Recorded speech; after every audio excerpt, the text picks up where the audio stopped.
estaba contando aquí Santi Segurola. Buenas tardes, Santi. Buenas tardes. Que, claro, es que era de Bilbao, claro, José María Íñigo. Claro, de tu tierra, claro. Le recuerdo de niño porque presentaba el programa madrugador en Radio Popular y antes de ir a Londres y de hacerse una figura muy importante. De la televisión, claro. Y yo recuerdo que todas las mañanas despertarse era con él, luego con Torrelledó en Radio Bilbao. Y yo le tengo un recuerdo enorme. Luego en la televisión, como todos los de mi generación, pero en Bilbao era una figura. Desde luego, era desde un luego. personaje.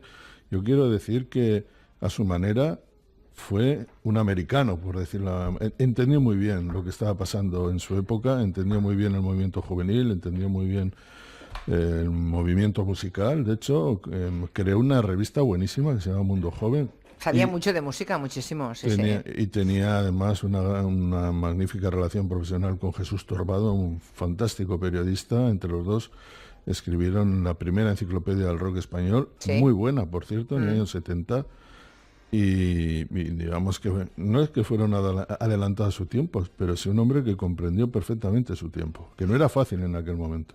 ¿En qué año llegaste a España, Jorge Valdano? Buenas tardes. ¿Qué tal? Buenas tardes. 75, o sea que ¿Sí? tengo totalmente aprendido la materia Íñigo. Claro, o sea, tú llegaste a tiempo de ver el directo, ¿se llamaba o directísimo? Directísimo. ¿No? Directísimo, ¿no? Llegaste a tiempo de ver aquel programa, seguro, ¿no? Por supuesto, qué remedio, además. Claro. Bueno, claro, es solo que se podía ver la primera y la segunda cadena, claro. pero además era un programa fantástico. Sí, estaba en la segunda cadena él, ¿no? Sí, en la segunda cadena. Claro, sí, imaginaos, en aquel momento... UHF. Sí, exacto, la UHF, qué barbaridad. Porque seguramente les debía parecer peligroso en directo un señor que hiciera entrevistas, porque si alguien se iba de la lengua, ¿cómo se controlaba aquello? Así que lo pusieron en la segunda cadena seguramente para amortiguar el golpe, porque todo el mundo estaba en la primera cadena, claro. Sí, pero... triunfó porque hizo un gran programa. Sí. Y estaba en lenguas de todo el mundo. Había que ver, era muy alternativo, muy americano, que muy es diferente. Y además, ahora, lo curioso, Santi, es que siendo un tipo tan moderno en su momento, con el paso del tiempo pasó a ocupar un lugar totalmente secundario. O sea, estuvo escondido un montón de tiempo hasta que Pepa Fernández lo rescató para Radio Nacional, ¿no? Para los fines de semana. Y ahí estuvo muchísimos años haciendo junto a Pepa un programa estupendo, pero pues probablemente es increíble que lo hayan puesto en el cajón de abajo como si representara algo que ya había pasado, ¿no? Imagínate lo que Íñigo en estos momentos podría haber dicho del mayo del 68. Él, digamos que pertenece a esa generación. Lo que pasa es que yo no le conozco. Recuerdo, no sé si lo puedo decir, había una amiga de mi hermana que estaba enamorada de él. Bueno, es que era muy guapote, cuando era joven era muy guapote, José María Íñigo, sí. Y la verdad es que era un hombre que conoció bien aquellos tiempos, los descifró bien, fue moderno cuando había que serlo. Y es cierto, igual porque no fue un intrigante, yo no le tengo por nadie, nunca se le ha conocido por un intrigante, ¿no? Sí, suele ocurrir, ¿no? Personas que merecen un respeto durante toda su carrera. Pero España se comporta bastante igual siempre con las grandes estrellas, ¿eh? Hay gente que desaparece del mapa para siempre. En fin, a mí no me parece nada extraño. Sí, este es un país que solo hace justicia cuando la gente se muere. Sí, claro, es un país de grandes entierros, que decía Unamuno, grandes entierros. En fin, bueno, vamos al tema del clásico, porque como lo tenemos aún calentito, fue ayer noche, pues aún hay muchas cosas que decir, ¿no? No hay manera que se enfríe. No se enfría, que va. Por ahí he visto que fue, aparte de un arbitraje calamitoso, no sé en qué crónica he leído que fue muy arrabalero el partido, que fue un poco muy chusco, muy sucio al final, ¿no? A mí me gusta a ver, ¿tú no? La mención. Sí, yo sí lo creo. Sí, Jorge, sí. a ver, sí, ¿cómo lo viste? Me pareció esos desafíos de parque de fin de semana que empiezan muy pacíficos, hasta cordiales, pero basta que alguien se escape del protocolo, que pegue una patada a destiempo, por ejemplo, para que la cosa se ponga agria, ¿no? Se ponga fea, pero que se haga el partido a partir de ese momento, por lo menos para los que miran, muy interesante. El partido empezó siendo una socería porque no había nada determinante que se jugara, porque la Que tabla no se de jugaban nada, ni clasificación, uno ni el claro, otro, ¿no? la Claro. tabla de clasificación ya había dictado sentencia con mucha anticipación. Pero lo cierto es que el orgullo pues terminó convirtiendo el partido en algo apasionante. Dos equipos ambiciosos, dos equipos muy, muy competitivos, orgullosos. Bueno, pues todo eso convirtió el clásico en un partido muy interesante y además en un buen símbolo de lo que es la liga. Dos equipos que querían ganar, ninguno de los dos se conformaba con el empate y aunque el partido estuvo lleno de imperfecciones tácticas, porque ninguno de los dos tenía que especular, bueno, terminó resultando muy interesante y sobre todo muy entretenido, ¿no? Dice Bueno, Gustavo aquí en Twitter que menos mal que era un partido descafeinado, que si no hay que Mm. llamar a los cascos azules. bueno, ¿A ti qué te pareció, Santi? yo no sé si fue un gran partido, no lo sé. Pero estuvo entretenido. Pero es que fue un gran espectáculo, que es otra cosa igual. Y creo que fue un gran espectáculo televisivo, además, que es otra cosa todavía más importante, los momentos que corren. Es decir, este partido vendió muy bien la vieja rivalidad, vendió muy bien el fútbol español y además creo que, desgraciadamente o afortunadamente, perversamente yo diría, a todo eso colaboró el árbitro. Para que fuera un gran espectáculo y para que los dos equipos sacaran su orgullo, tuvo que aparecer un árbitro que se equivocó constantemente. Es decir, fue una ruina de arbitraje, un incompetente absoluto. Que, Pues tú, que- creo recordar, Santi, que tú no eres de los favorables al videoarbitraje, ¿no? Al famoso VAR. Aunque no, todo el mundo lo pide y la temporada que viene lo tenemos aquí ya, ¿no? sí, sobre todo lo piden cuando se sienten afectados más. Ya, bueno, Porque, claro, normal. cuando, Pero tarde o temprano todos son no, afectados. evidentemente vamos a tener el VAR, pero yo te creo, o doy por seguro, que tendremos problemas muy parecidos con el VAR. Por ejemplo, todo esto va a estar organizado por el mismo sistema arbitral, por la misma jerarquía arbitral de la que la gente se queja ahora. Va a haber también 3 árbitros y tal. Pero sí creo que ayer, por ejemplo, si el árbitro hubiera sido políticamente correcto, lo hubiera hecho bien, el partido igual no se hubiera salido ese cauce un poco ceremonioso. Y se armó tal ruido con todas las cosas que sucedieron, con todas las malas interpretaciones, con todas las malas decisiones, que el partido fue cobrando color. Y fue cobrando un color tan evidente. De puro cabreo con que el de árbitro. claro, Bueno, ya, que hombre, acabaron.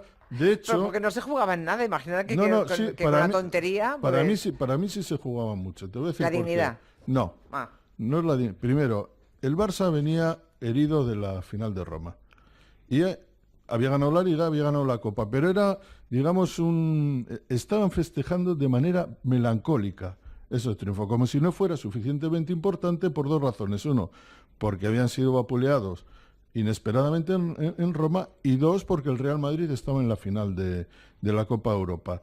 De hecho, daba la sensación de que la competición extraordinariamente importante es la Copa Europa, que es la competición más popular del mundo, más prestigiosa, y el Barça como que había ganado una cosa como de segundo rango.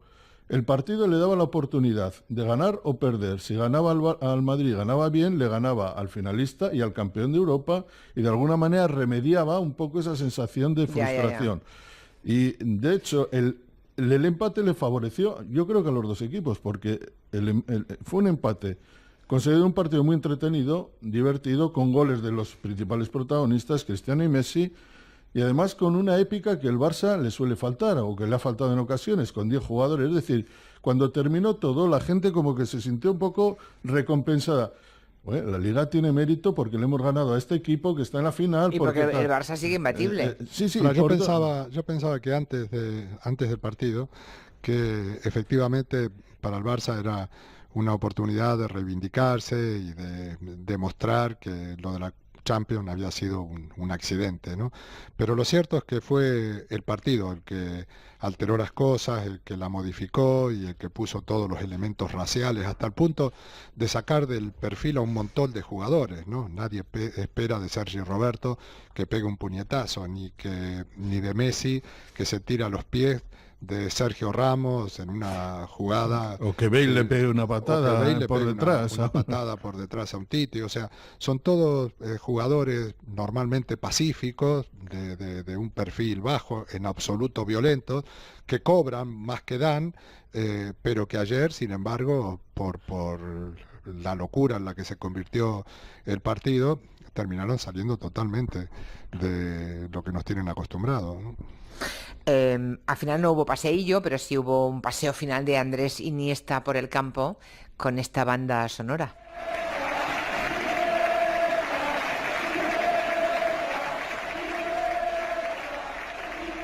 No sé si fue una buena despedida para Andrés Iniesta. No, todavía queda la despedida en el último partido. Ya, claro. Que ahí sí que hoy el presidente ha prometido que hablará Iniesta y que, digamos, la celebración de ayer fue una celebración casi espontánea, pero será en el último partido con la Real Sociedad cuando se celebren los actos, sobre todo también de homenaje a Iniesta. A mí el partido me pareció que, después de todo lo que sucedió, terminó bien.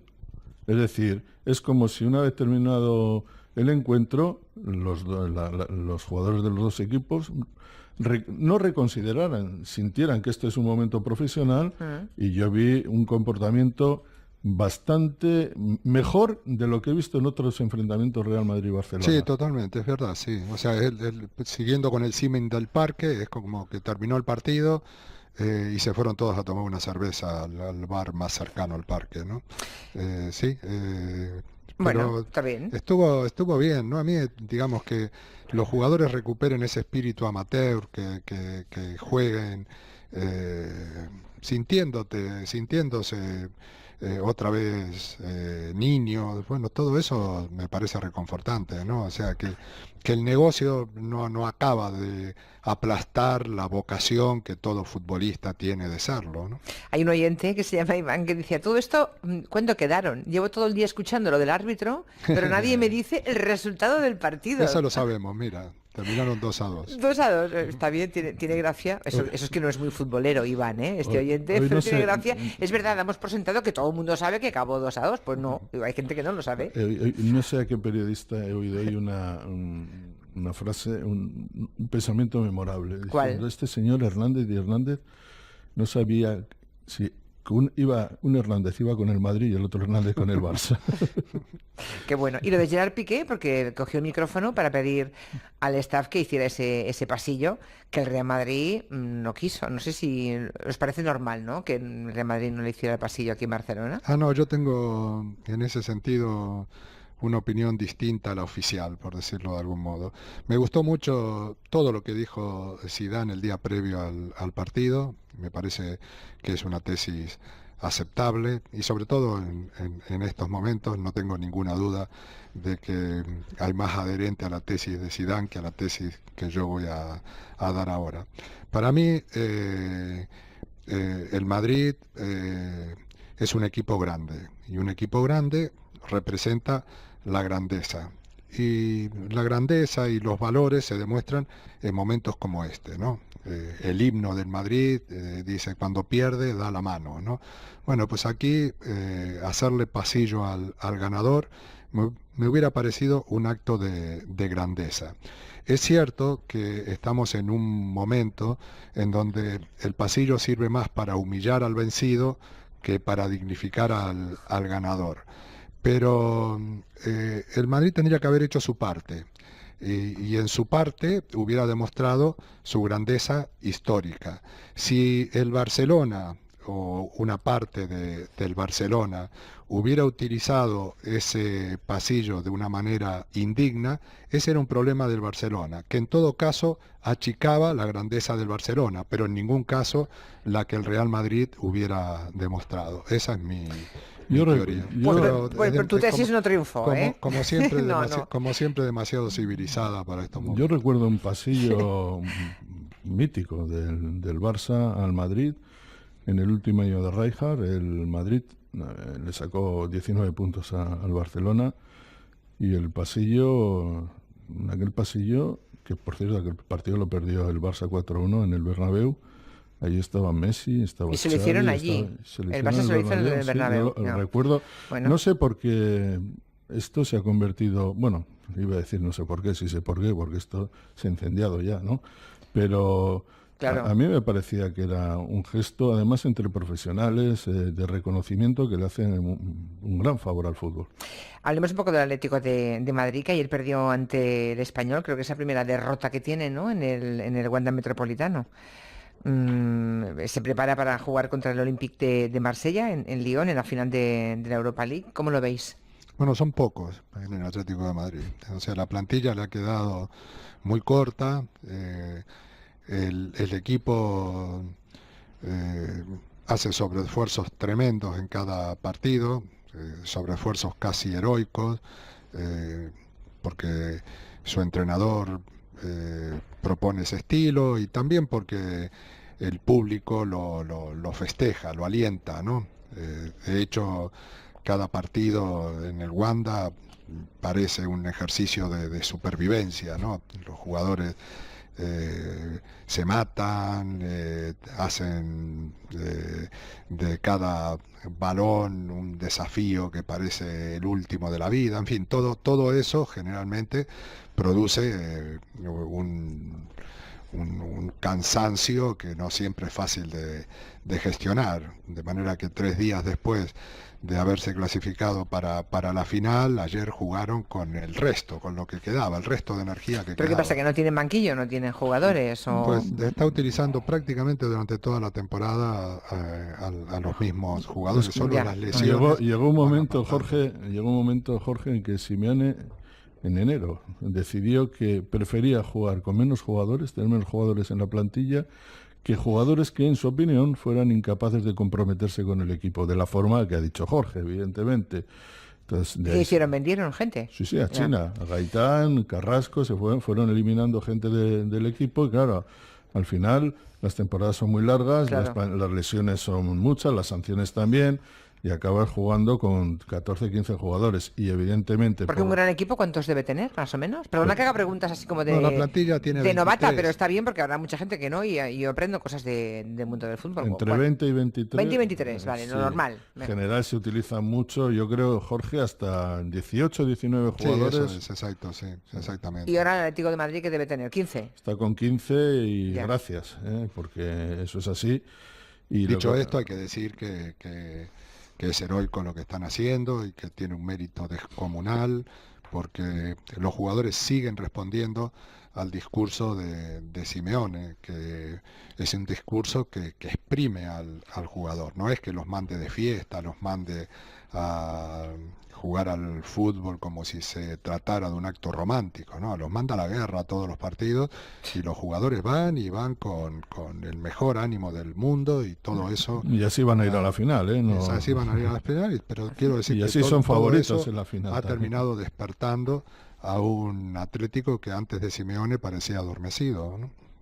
Y en cuanto a la final de la Champions contra el Liverpool, el Real Madrid, ¿cuándo es esa final? 26. 26, o sea, aún faltan, vale, aún faltan 2 19, semanitas. 19 días. Menudo morbazo, ¿no? Y Porque Cristiano está un poco, dicen que tiene un esguince, pero yo creo que jugó un rato se lesionó, siguió hasta el final el primer tiempo, no me parece que vaya a ser un problema. No, Ahora, es que no lo es. no Nadie se pierde una final por un esguince de tobillo, vamos. Pero eso no ¿Y qué existe. se hace en un caso así, entonces, Jorge? Pues se infiltra, se venda, se hace lo que sea, pero Vale. se juega, ¿no? Ya. No, bueno, porque se podrá, porque si te lo rompes, eso no hay Dios que lo arregle, No, ¿no? no, si se rompe. Pero por si hay un supuesto, no. esguince, sí, o sea, Sí, ya. totalmente. Yo he visto jugadores, yo mismo lo he hecho, de tener que romperme la bota porque no me entraba de lo hinchado que tenía el tobillo, pero eso no te impide jugar el partido, ¿no?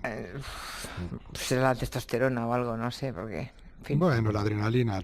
Bueno, sí, una mezcla puede con de todo. sustancias químicas naturales, Es de que producción estamos- propia, de- quede claro. de Estamos hecho, hablando del segundo partido más importante Ya, del año claro. del mundo. El Claro, primero si se esto va a no te jugar da en Rusia. chute y no te lo da Claro, nada, el es primero se va a evidente. jugar en de hecho, Rusia, él siguió lo matan. jugando. Siguió jugando el primer tiempo y se lo notaba que tenía un problema en el tobillo, pero su deseo de jugar el partido y jugar el clásico español estaba por encima de todo. Bueno, será... Ayer fue un partido que puede servir de testigo para la final. Ayer fue un partido en donde el que mejor jugaba, era el que más riesgo corría.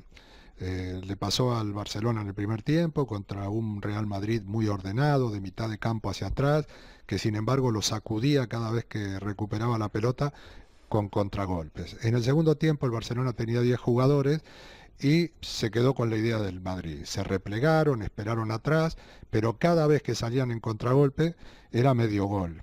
Bueno, pues el Liverpool vive de eso. El Liverpool vive del contragolpe, de manera que el Real Madrid no debiera darle terreno abonado para que lo desarrollen, porque son jugadores muy muy rápidos los que tiene arriba. Muy rápido dos de ellos, Mané y Salah, que son balas, y el otro Firmino es un estratega muy listo que sabe utilizar a las dos balas. De manera que el modelo del Real Madrid debería parecerse más al de la primera parte que al de la segunda parte, ¿no? Para tener opciones de ganar esa final. Qué curioso que estemos hablando de otro clasicazo. Liverpool 5 veces ganador de la Copa Europa, el Real Madrid ya incontable si sigue. Es la tercera final en 4 años, una cosa escandalosa, es su trofeo, su torneo, su grial. Y sin embargo el Liverpool no gana una liga desde hace 29 años, 28 años. Qué curioso. Es curioso, ¿eh? Y será su tercera final en este siglo. ¿Y eso cómo se explica? 2005, bueno, ahora pasan antes 3 o 4 equipos a jugar la Copa Europa, la Liga de Campeones, y ha aprovechado. El Liverpool casi siempre ha estado entre los 4 primeros, no siempre, y ha aprovechado este formato para jugar 3 finales. Y antes, cuando era campeón, las jugaba y las ganaba casi siempre. Ahora ha ganado una de 2 y tercera final en 14 años. Me piden por aquí que te recuerde, Santi, que este fin de semana llenaremos San Mamés para la final de la Champions de rugby entre el Leinster de Irlanda y el Racing 92 francés. Te voy a decir una cosa, no hay hoteles en 100 kilómetros, en 200 kilómetros a la redonda. ¿Para el rugby? Hay aficionados que vienen de Francia, de Irlanda, de todos los sitios. Y hasta en Burgos, que está a 150 kilómetros de Bilbao, los hoteles están llenos. ¡Qué barbaridad! Pues la Champions de Europa también. La Champions de Europa. Ya. Por cierto, hablando de San Mamés, ya que tantas veces hablamos de lo complicado del fútbol, el otro día hubo un homenaje a Carles Puyol en San Mamés, se le dio el premio de One Man Club, el hombre que ha estado en la 4ª edición del premio a los jugadores que han estado en un club solo, en San Mamés, con una ovación enorme. Y durante el partido, un rival, Joaquín, del Betis, cuando fue sustituido, se llevó una ovación enorme. Con 36-37 años, el público del equipo rival agradeció y honró a este jugador. A veces pasan estas cosas en el fútbol también. Está bien. Pero yo no me imagino a Valdano viendo la final entre el Leinster de Irlanda y el Racing 92 francés. Con los argentinos. ¿A que no? Sí, bueno, los argentinos tienen una buena afición al rugby. Yo no, yo la verdad es que porque desconozco los principios elementales, no tengo cultura sobre el tema, ¿no? Ya, pero mira, yo no tengo cultura de fútbol y aquí estoy con 2 grandes hablando de fútbol como si tal cosa. Pero hago las preguntas, claro, pero hago las preguntas que en los grandes espacios deportivos, ¿no? Especializados nadie hace. Habláis entre vosotros, a vuestro rollo, lo contáis todo, ¿no? Llegáis al fondo de las cosas y entonces ahí es cuando viene la oyente típica como yo, que no sabe nada, lo pone y uy, no me entero de nada. Pero ves, así aprendemos. Bueno, ya has visto que hay oyentes que no sabían ni el resultado del partido. No, también es verdad, es que Dios los cría y ellos se juntan, Jorge. Es lo que tiene. Bueno, hasta la semana que viene. Muy bien, hasta la semana que viene. Chao.